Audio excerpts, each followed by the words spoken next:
Good evening, traders. It is Wednesday, July 22nd after the market close, and that must mean that it's time for the weekly swing trading video.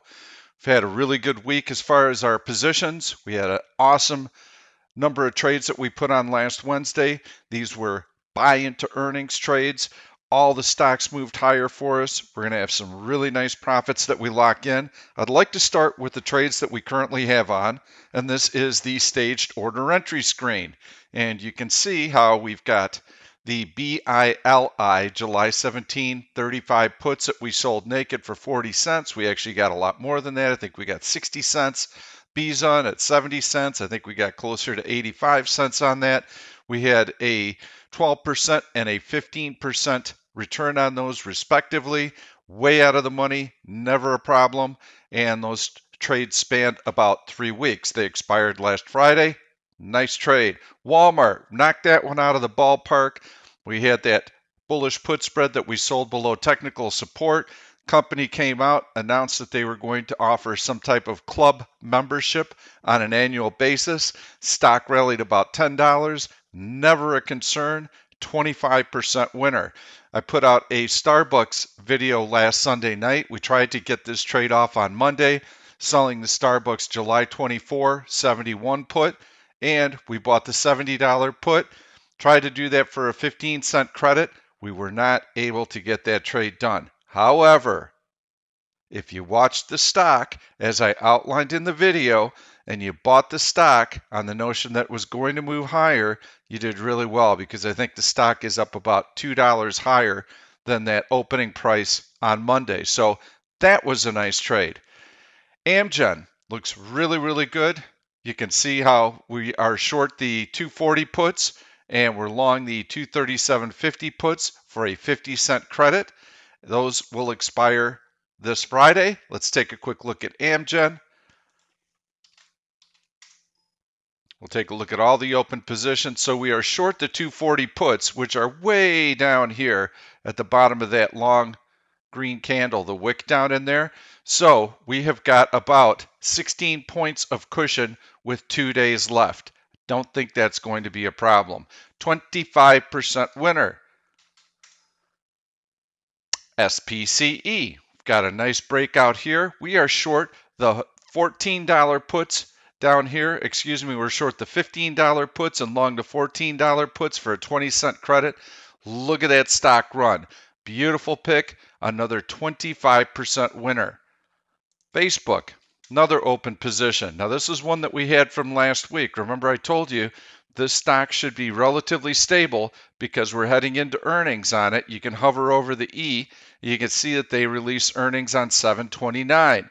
This was the last option expiration that we could use for a bullish put spread. So we are short the 225 puts and we are long the 222.50 puts. The 225.50 puts are about 15 points out of the money with 2 days left of trading. Really nice one. Another 25% winner. PYPL. PayPal. Love this support right in here, that technical support level. We are short the 162.50 puts and we're long the 165, we're short the 165 puts and we're long the 162.50 puts on PayPal. And you can see the 165 puts are way down here. They are about $13 out of the money with 2 days left till expiration. Got a 50-cent credit for that. Another 25% winner. TWLO. Boy, has this been a nice one. I love this horizontal breakout right here. We sold the July 24 205 puts and we bought the 202.50 puts. We did this for a 40-cent credit. So we're not going to make 25% on this one. We'll probably make a 20% return on this trade. Everything's coming up roses, but we do have one issue, and I'm going to get to that in just a second. So let's do a quick recap. Take a look at our trades. Mind you, the last trade that we had that was a loser was back in February. I had to buy that Disney bullish put spread back in. Didn't like what I saw in the market. We bought it back that same day for a small loss. Since then, we have not had a single loser. BILI, BZUN, Average return on those 14% in a matter of 3 weeks. Walmart, 25% winner. Amgen, 25% winner. SPCE, 25% winner. Facebook, 25% winner. PayPal, 25% winner. TWLO, 25% winner. The only trade that we're having issues with is Momo, and we're going to take a look at that next. But before I do that, I want to make another statement. Folks, we have had a fantastic run. We are making money hand over fist. I know it because you're telling me and you're sending me emails about how much money you've made. That in and of itself tells me it's time to take a break. We've been knocking the cover off the ball. If we keep pressing and we keep pressing, we're going to put ourselves in a position to where all of a sudden the house of cards falls in. And you can see that Momo is a problem right now, and we had deteriorating relations with the U.S. and China. China has strengthened their grip on Hong Kong. U.S. didn't like it, so we've removed Hong Kong's favorable trade status. Not good. We had a couple of hackers try and steal intellectual property, specifically biotech, virus related, and the Houston consulate has been closed. Again, not good. A lot of tension with China right now.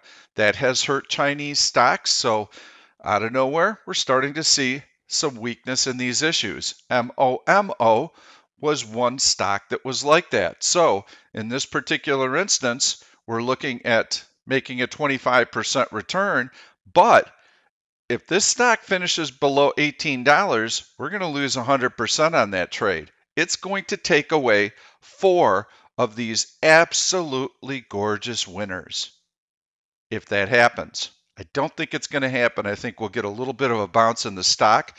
And so we are going to try and buy back the MOMO spread. I had sent out an email yesterday stating that we're going to try and buy that back for a 20-cent debit. We weren't able to fill on that today. You can see how the stock was down. I was going to send out an email yesterday. I missed my window of opportunity. The stock had rallied up to $19.50. We could have bought that back in and scratched, and I missed it. I whiffed on it. But we're going to have a loser in here sooner or later.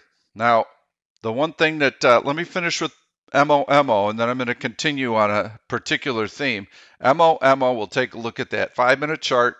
You can see the stock on that news about the China consulate being closed in Houston and news that China said they were going to retaliate. The stock dropped instantly and it never recovered during the course of the day. We need a bounce. We need a bounce up to 50 cents or so. So what we're going to try and do is, if you are short, and this is another issue that I had, this is all on me. In the video, I said to sell the $19 put and to buy the $18.50 put and to do it for a 10-cent credit. Some of you went off of what I had in the video.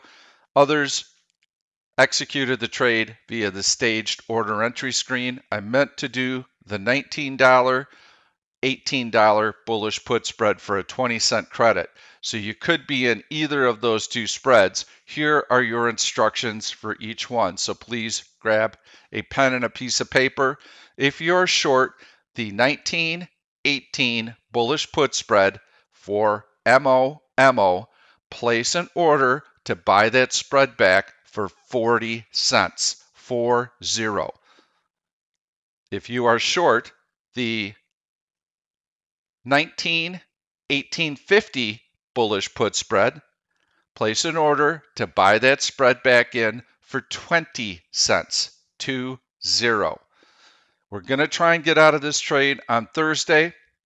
If we're not able to get out of it Thursday, I will send instructions Thursday evening, and those will be active for Friday. If we can't get out Friday, then we will have to buy the $19 puts back if they are in the money at the close on Friday. So we're going to have a loser, it looks like. 6 months later, going to finally have one. But this brings up a much, much bigger issue. And the issue is I have been just pounded with questions on one little losing trade. I mean, dozens of questions almost daily. P, what are we going to do? What are we going to do? What's up with MOMO? What's our game plan? What are we going to do? I mean, just incessant questioning about this one little trade. We've had so many winners. All of a sudden, we have one loser, and it's full blown panic mode. Nobody knows what to do. If you ever get into a trade and you don't like it, get out. Get out. It's your trade. Okay? If I want to do something with the trade, I'm going to send you instructions on when to get out. Until that happens, I'm not going to do anything. I'm not in panic mode. I'm going to let the stock move around. I'm going to let it do what it needs to do, and then we'll decide as we get closer to expiration how we want to handle the trade. I am not going to leg out of these positions like I did earlier in the year when we had some bearish call spreads that we had to close down. Those were different because we had a market that was trending higher, and I could buy back that short call and let the long call run and leg out of it very effectively. We don't have that happening right now. If I look at the SPY, the market has been gradually drifting higher. So we don't have any real cause for panic yet in the market. See how it's moving higher and higher? Well, when you have this happening with the market, even though MOMO is down, you do not buy your short leg back because then that changes the whole nature of the position and it goes from being a neutral to slightly bullish position. Actually, now it's a flat out bullish position because it's in the money, but it goes from being a bullish position to a bearish position, and we don't want to be trading against the market. If the market trend had changed and this upward sloping trend line here had bam, cracked down, bam, cracked down through technical support levels, then we would have a reason to try and leg out of that spread. That hasn't happened. So what we're going to do is we're going to stay the course. These are swing trades. When you have a swing trade on that's moved against you, you're best trying to close it as a spread. Which brings me to another point. So many of you have made so much money when I put out the instructions to buy back that bullish put spread for a 20-cent debit. It was like, huh? How do I do that? I've never had to do that. I don't know how to place that trade. I couldn't believe it. It wasn't just one person. I had 6, 7 people ask me, what do I do? How do I do this? Folks, you need to learn this strategy. You better know how to enter and exit these trades through your brokerage platform, whether it's manually, through Interactive Brokers, Tradier, Ameritrade, whoever you use, you better know how to close these spreads down. Because when the crap hits the fan, and it will someday, you better be on top of your game and know exactly what you need to do to close that trade down. And I can't wait for the stream of questions that I'm going to have. How do I know if I'm going to get assigned? What happens if I'm assigned? We don't have any assignment risk. We're going to get through this position just fine tomorrow.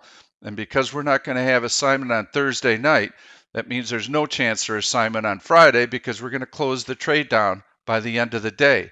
But if MOMO is below $19 in the last 5 minutes of trading on expiration Friday, July 24th, we need to buy those $19 puts back at the market.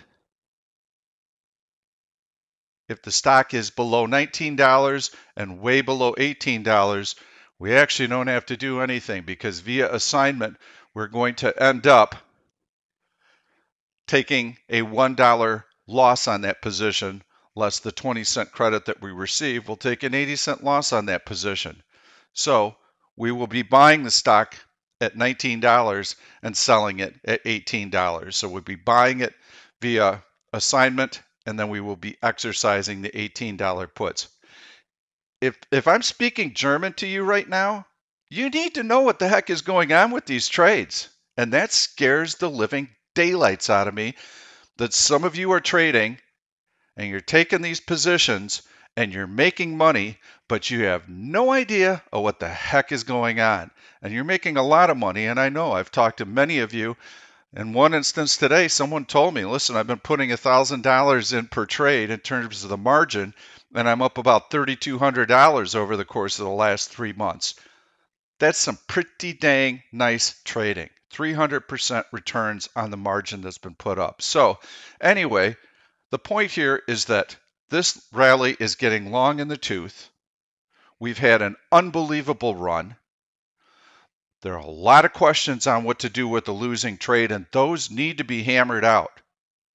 So you have to be able to understand how to close these spreads down. Excuse me, I didn't mean to close down the platform there. I meant to click on another window because I want to show you where you can learn more about these bullish put spreads. Ta-da! Right on the website. Go to tutorials, scroll down. There are 2 videos right here in tan. How to trade bullish put spreads. There's even one here on how to leg out of a losing bullish put spread, so that if you find yourself in a situation where you really don't like the trade and you want to get out, that's going to give you some guidelines on how to do it. But I will tell you, legging out of a bullish put spread, you must have a market breakdown. You must know that the market is going down, and you have to wait for that opportunity for the market to go down. Then you buy back your short put. When the market starts to sell off, the stock should continue to drop, and then you sell the long end. So this is a great resource for you. I'm going to go up to the top of the website and I'm going to click ebook. If you haven't read the ebook, you should read the ebook. As a member, you have access to it. In the ebook, I provide a link to the OIC, the Options Industry Council. They have free education. It will teach you what is a vertical spread. What's the strategy trying to do? You should know all the mechanics of the trade. It really bothers me that you're just blindly following what I'm doing without any clue of what the strategy is trying to accomplish. You click the order entry button in the staged orders and you go on your merry way, and you don't have to worry about anything. I don't have to learn anything. It's on autopilot. These all expire worthless.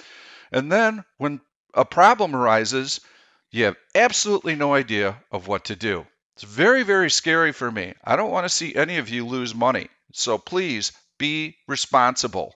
And the time to ask questions is not 10 minutes after the open when we're all trying to trade and you're not quite sure how to close a bullish put spread down.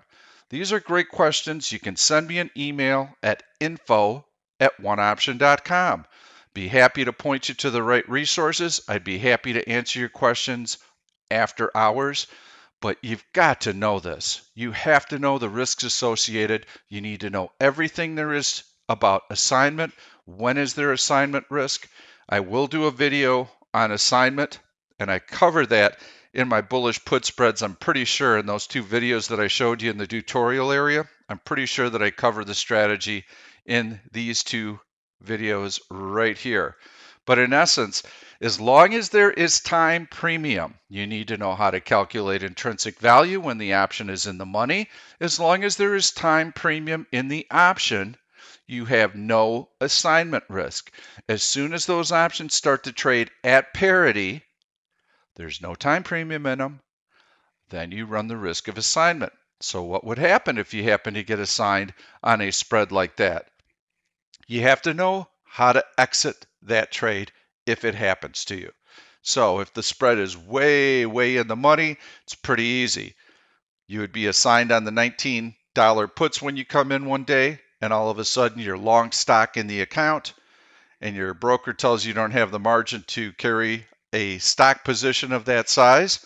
All you do is you exercise your $18 puts. So in essence, you bought the stock at 19, you sold it at 18, you take a $1 loss on the transaction, and you're able to take advantage of something called same-day substitution so that you never have a margin call for not being able to meet the margin on a long stock position. Again, a lot of this, you might be scratching your head going, what the hell is he talking about? You need to know exactly what I've just mentioned before you go any further in this program. And if you do not know, then you better reach out to me and we better get this hammered out right now. I'm glad that we've got one little ding that we can address this issue on in a very quiet market, because come this fall, when we're rocking and rolling, I'm not going to have time to go through all of this step by step. And with any investment, whether you're doing it with me or your own, you've got to know all the ins and outs of options trading. It's definitely a complex product. So I think I've lectured you enough, but very, very concerning what I've heard over the course of the last week, and in particular today, when we put that order out just to buy the spread back. We didn't have to worry about assignment or anything like that. It was just a simple reverse order. We just need to buy a put spread for a debit. That's pretty dang simple stuff here. So for the vast majority of you, for the 90% of you, I'm sorry to take up time right now going over this, but it's critically important.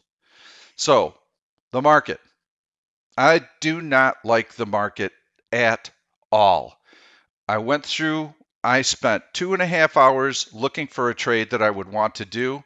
I don't like anything. Cash is a position. I've been preaching to all of you to go to cash. And I still get a ton of questions. Pete, what do you think about this swing trade? Pete, what do you think about this swing trade? How about this swing trade? Cash means cash. We have no positions. That's what cash means. That's what I've been preaching to you. If I did any trades this week and I posted 4 bullish put spreads, you'd be out there doing all 4 of the bullish put spreads. Why not? You told me to do them. Of course I'm going to do them, right? I wouldn't be setting a good example if I told all of you that we want to go to the sidelines and we want to be in cash and then to put out 4 bullish put spreads. The window of opportunity for this market rally, I feel, is closing, and I feel that the risk is getting elevated. Maybe the market goes higher. Maybe I'm flat out wrong, and I'm willing to live with that. I'm willing to miss some upside. I'm not going to catch every piece of every move, and that's just something that you have to be willing to accept as a trader. But I also don't want this scenario right here, where we are scooping up nickels in front of a steamroller. That's what I really don't want. I see that risk is very elevated right now. I do not like the macro backdrop at all. I do not like the seasonality. If we were out there selling little bullish put spreads, all of them could go against us in a whiff. We've seen one MOMO bad trade could potentially take 4 really good trades away from us. Well, what if we put on 4 bullish put spreads and all 4 of them go against us? We'll wipe out 16 good trades. I'm not going to do that. Not going to do that. So I'm steadfast on this. I've had option research reports that I published before. I've caved into whining subscribers. Why aren't we doing any trades? How come there weren't any trades this week? And so I'd force myself to find a trade and do a trade when I knew full out I did not want to do a trade, and I regretted it each and every time. I have learned from those mistakes, and I'm not going to repeat them. And that's what trading is all about, learning from your mistakes. Cash is cash. You could see how the market came in. We had Amazon was a great example. And all of a sudden, it just fell apart. Right in here, had this nice rally, and then whoosh, the bottom of Amazon fell out for about 3 days. I know I had some members who were short bullish put spreads in the chat room. They were trying to get out. The option bid-ask spreads exploded. They were $1.50 wide on each side of the leg. You had no idea where you possibly might be able to get out of that spread. I want to avoid that type of situation. I want to be on the sidelines.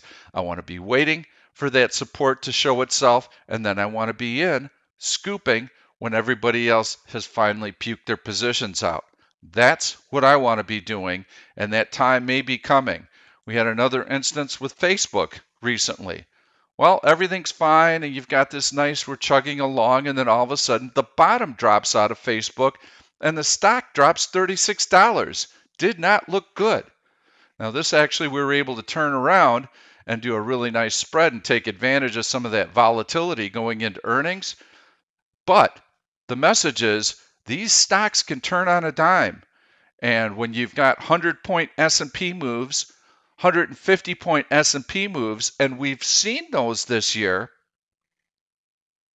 we're going to be scrambling with our head cut off, trying to figure out how we get to the sidelines, where can we possibly get out of this trade.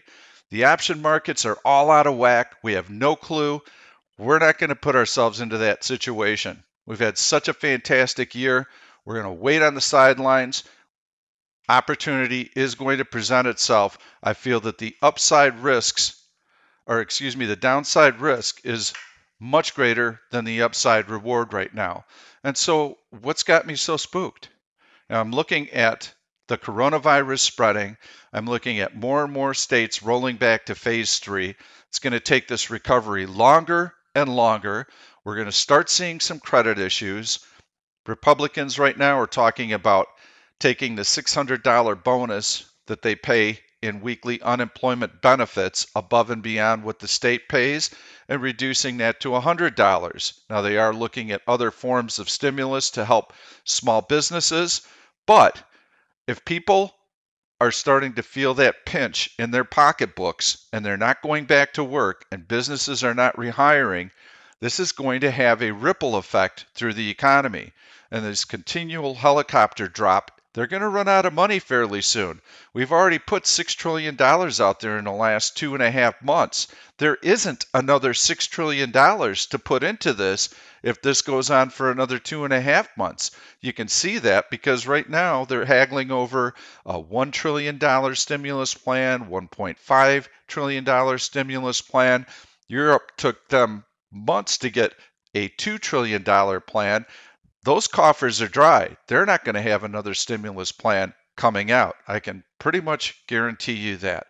We've had a very, very narrowly based market rally. It's been contained to healthcare and tech stocks predominantly. The rest of the market, financials, real estate,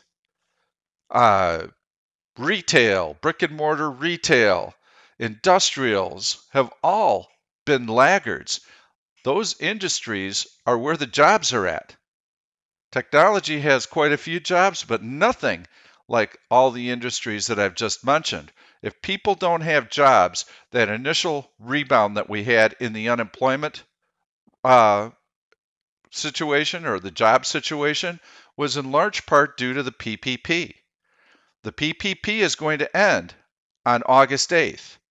So, as companies run out of that stimulus money, they may have to start laying some people off. So I think we've seen the pop that we were going to get. This is supposed to be a V-bottom recovery. This was only going to take a couple of months. Everything was shut down in April. By the middle of May, we're going to be humping again. Everything was going to be fine, and we would be right out of it. Well, here we are, 2 months later, and there's no end in sight. I could easily see this going into the middle of September, given the current trajectory. That's way too far down the line. You've heard me mention a few times that 23 million people could be evicted in October. What happens then? Those people are evicted. They don't have any money. 12 million people missed their May rent payment. People are living from hand to mouth. And this is a longer term credit problem that we've had lingering. It's just that the coronavirus was what finally exposed that soft underbelly. And now you take a look at the absolutely drastic measures that the government has had to take just to keep the economy afloat. It's not a good backdrop. You can throw in there that the US China relations are deteriorating. If you look at China, they reopened their economy in April. You've heard me quote the China Dragon Boat Festival, how their attendance at the end of May was down 49% and revenues were down 69%. We just got retail sales from China up a meager 1.8%. That's not pent up demand. That doesn't tell me that they're clicking on all cylinders, that people are going right back to their old spending habits. In fact, that's very sluggish. Their trade balance numbers from China were 0.5% growth in exports. That's nothing. 2.7% increase in imports. That means they're not seeing the export growth, they're not seeing the demand, so they don't need to import as many goods. That's not a robust pent-up demand situation to me. So you've got money flowing into equities and flowing into very specific sectors. I looked at Microsoft's number today. It was good. Microsoft is trading at a forward PE of 35. That's lofty to me, especially with 13% revenue growth. That's a big number. So I'm very, very cautious in here. I would love to buy some puts. I had even contemplated doing something like this where I would take and draw an alert line here, draw an alert line here. This is major technical support area, comes into play around that 318 level. If the market broke below 318, that we would buy some puts. I don't know that the first crack is going to do it because I don't know what the first crack is. I don't know what that significant piece of news is that gets the market to sell off. I do know that politicians will probably end up doing a stimulus plan, and it'll probably be like a $1.2 trillion stimulus plan, and they're going to try and get it done before recess. But they're having a hard time agreeing on what they want to do. Neither party wants to look like the bad guy ahead of the election, so they will get something done. But the process gets so ugly, and the market gets very, very anxious when it sees this type of haggling going on. So ultimately, we'll get the $1 trillion stimulus package. It is baked into the market. If for whatever reason it didn't happen, and I put the probability of that at like maybe 5%, it's going to happen. But if it didn't happen, the market would crumble almost instantly, again, because everyone is from hand to mouth right now. They are completely dependent on those government payouts. So you've got a number of factors that are coming into play. The market typically gets very, very nervous in August anyway. When politicians leave, when the Fed leaves for recess, nobody's there to mind the shop. August is a seasonally weak period for stocks. So we have seasonal influences coming into play. We've got Biden leading in the polls by about 15 percentage points. That's a huge margin, whether you believe the polls or not. Toward the end of August, beginning of September, that is going to come into play. And the market is not going to look upon that favorably because Biden has already said he's going to repeal a lot of the Trump tax credits. That's another dark cloud. A hard exit for England. They've been talking about it. They've got time. I don't see that coming into play until maybe October. Then everybody starts to get a little bit more nervous about that. But it's really the coronavirus. It's about major cities talking about a complete shutdown. Lots of states talking about rolling back to phase 3 or possibly even lower than that, which, by the way, the number of states that are currently in phase 3 account for 40% of domestic GDP. We're not talking about peanuts here. We're talking about some substantial economies. This is going to weigh on the market. We got a nice little relief bounce, but I think that's going to run its course very, very quickly. Once these mega cap tech earnings come out, which we have Google and Apple are the last two, and I believe those are both on July 30th, which is next Wednesday. When those earnings releases come out, after that, the air gets let out of the balloon. Sellers are going to be relatively passive until then because these stocks usually bring about a lot of optimism and people, buyers, stay engaged. Well, if I look at Microsoft's earnings today, decent number, 13% revenue growth. They beat estimates and the stock was down $6. Huh. Do you think that those stocks might be a little overvalued? Do you think that Microsoft at a forward PE of, or at a current PE of 35, do you think that might be a little pricey? I think that the market feels that way. So who knows what the reaction's going to be to Google, Facebook, which, by the way, Facebook could have some issues. They've had some advertisers pull, and Apple. They could have supply chain issues. They could have issues with on the demand side with people not spending money because they don't know what their job security is. So I think Apple could be a little bit problematic. If the reaction to those earnings, those really big mega cap tech earnings, is anything but stellar, it is going to weigh on the market because those have been the leaders and there's nothing behind it to pick up the slack. So this is a very dangerous time for me in terms of placing swing trades because you cannot short the market. Well, how about selling some out of the money bullish puts or out of the money bearish call spreads?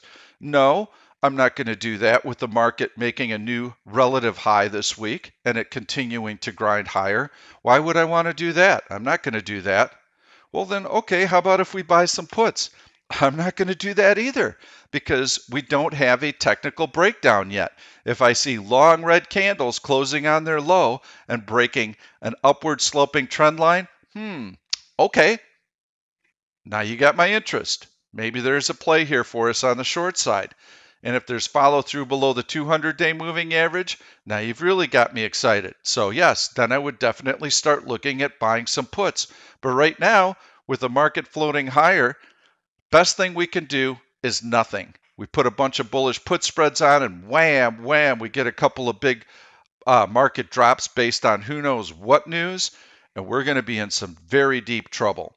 So probably a little bit of a letdown for all of you to watch a video tonight, but it's consistent with what I've been telling you to do. Go to cash. Be on the sidelines. If I miss a little bit of upside, I'm going to be evaluating market conditions. I'm going to be waiting for clarity. I want to see how all of this plays out. And I've been telling you that for the last few months. I felt that the market still had some upside to it. But in May, I was telling you, I got to see how this recovery plays out. And if it takes longer than expected, we could have some credit issues. If we have credit issues this fall, which is very, very possible, we could see a sustained market decline. I'm not talking, like we saw back in March. That was a really just a big free fall. This would be more of a controlled, slow drift lower that gradually starts to accelerate if the problem continues to grow. But you've got a lot of industries who are absolutely hurting for money. Airlines are going to need bailout money. Hotels, cruise lines, they're all going to need a lot more capital. And you've got drillers, oil producers, they're starting to miss bond payments. That's not a good sign. Municipalities, absolutely strapped for cash. I look at the city of Chicago where I live. There was no Lollapalooza. There was no 4th of July fireworks. There was no air show. There's nothing going on, no sporting events, no concerts. That city is dead. There's hardly anybody down in the city right now. So I look at Chicago revenues have got to be down so much. I can't even imagine what their balance sheet looks like right now. There are going to be some serious credit concerns because this is going on a lot longer than we had hoped and a lot longer than we had expected. And the government's already thrown the kitchen sink at the problem. There's not a lot of firepower left. They're not going to do another trillion, then another 3 trillion, then another 4 trillion. The money's just not there. So we got to be on the sidelines. We have to wait for the market to tell us that it's ready to roll over, and then we can consider, wait for it, buying some puts, actually buying some premium. We haven't been able to buy any premium for, gosh, probably about 7 or 8 months, but option implied volatilities are coming in. I would have no problem buying premium. You can see how the VIX is continuing to come in. And I would probably favor the financial sector. If we're going to have credit issues, that will be the first one to really take the heat. And you're going to see financial stocks go lower pretty easily. And I'm already seeing some resistance there. I look at Morgan Stanley, posted a decent number. You've got a breakout there. The stock just fell below that horizontal breakout. This, in my book, is a failed breakout. So I think Morgan Stanley looks pretty weak. Could I have sold an out of the money bearish call spread on that? Yeah. Wasn't real crazy about the trade, but yes, Goldman Sachs, a little bit weak today also. You can see new relative high, opened on its high, sold off, continuing to sell off, ready to breach that 200-day moving average. Decent short? Yep, especially if the market starts to come in, but it hasn't done so yet. So what I'll do is if I see something that's very compelling and it's time for us to take action, I will send an email with a trade. It may or may not have a video link in it, but if I do a video on it, then you'll have the complete backdrop. If I need to get something out quickly, I will send it out after the market closes. I want every single one of you to have an ample opportunity to get into the trade. So I'm not going to do anything during the day when you're at work. You're not able to get the email. You're not able to enter the trade. Oh, look, some people got in, but I'm left holding the bag. I'm not going to do that to you. We're either all in or none of us are in. So that's kind of how we are looking this week. I'm going to be taking some time off too. I'm going to be taking time off over the course of the next 2-3 weeks. And I don't want to have a bunch of positions out there that could go haywire at any minute and have members who need my support and I'm not available. So that's another reason for me to stay on the sidelines this week. So those are the marching orders right now. Just to recap, a couple of very important things. In the tutorial page, please watch these 2 videos. Very important for you to know the ins and outs of bullish put spreads. Please read my ebook. In the ebook, I provide you with links to the Option Industry Council free education, whether it's bullish put spreads or any other kind of strategy, calendar spreads, you name it. They've got all sorts of education there so you can learn about different options trading strategies. By all means, you better know how to close a spread down. If we get into trouble and we need to buy the spread back, you better know how to do that. And you should also be very, very, very familiar with what assignment risk is and when that risk is real. So if you do that, then you'll have everything that you need to know. I'm not talking about a 1 semester course here. If you spend an hour or 2 on this information, you should get the gist of what's going on. I will also try and do a video on assignment, and hopefully I'll be able to put that out in the next couple of weeks or so. And then finally, these are our trades, and Momo is our problem child. So we're going to be trying to buy back the 1918 bullish put spread for 40 cents on Thursday. If we are not filled, I will send you instructions Thursday evening. If you are short the 1850 bullish put spread, you're going to try and buy that spread back for 20 cents. Same thing, not filled Thursday night, I will send an email out to you. So a lot of negativity in tonight's video. I've definitely got a lot that I needed to get off of my chest, a lot of concerns that I have with people not understanding what's going on, but the underlying theme is good. Folks, We have made a shitload of money, to be quite frank with you, over the course of the last 6 months. Let's not give it back. Let's be on top of our game. Let's know what we're doing. We've got 3 really nice winners that we banked last week. Amgen, great. SPCE, great. Facebook, great. PayPal, great. TWLO, great. If you're looking for some trades that you'd like to do on your own, you know the resource that I used last week. I almost exclusively used strong into earnings, or excuse me, buy into earnings. These stocks have a 75% likelihood of rallying into the earnings number. We don't want anything that's been running hard. We want something that's been relatively quiet that's going to start gathering steam and gathering a bid. Those would be your candidates to go in and day trade the stock from the long side.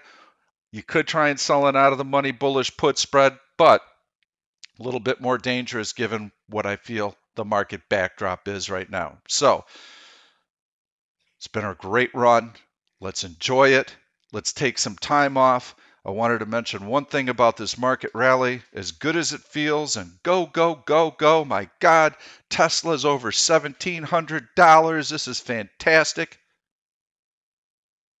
Look at the volume. You can barely see the volume bars here. Do you see how tiny they are? This is a light volume rally. This can be stripped away, all of this, in one day. You talk about a 100-point drop, that puts you from about 326 right now down to about 316, and you can take out the last 3 weeks of gains in one day. Get a little bit of follow through selling, you could be right down to the 200-day moving average, and you could wipe out what we've basically made since June. That's how quickly the market can fall apart. Don't want to have anything to do with it. This is problematic, the fact that there's not a very high level of conviction because there's no volume behind this rally. So please be careful with your trades. I strongly encourage you to go to cash. Don't worry about the upside. Might miss a little bit of it, but with time, we will have clarity. And if that drop starts to materialize, we're going to be all over it. We won't miss that opportunity. But right now, there's no trade for us. So that's what I've got for you. If by chance you're watching this video on YouTube, you're seeing it 2 days after the fact. So please go back, take a look at all the content here, and take advantage of those resources. They're available for you as well. Thanks so much. We will see you in the morning. Thank you for watching this YouTube video. I'm Pete Stolzers, and I'm going to keep the trade ideas coming along with lots of education. So make sure to subscribe to the channel and please turn on your notifications so that you never miss another trade. If you like the content, please give it a thumbs up. I've loaded 2 other videos that I think you're really going to enjoy. Stay tuned. We'll see you soon.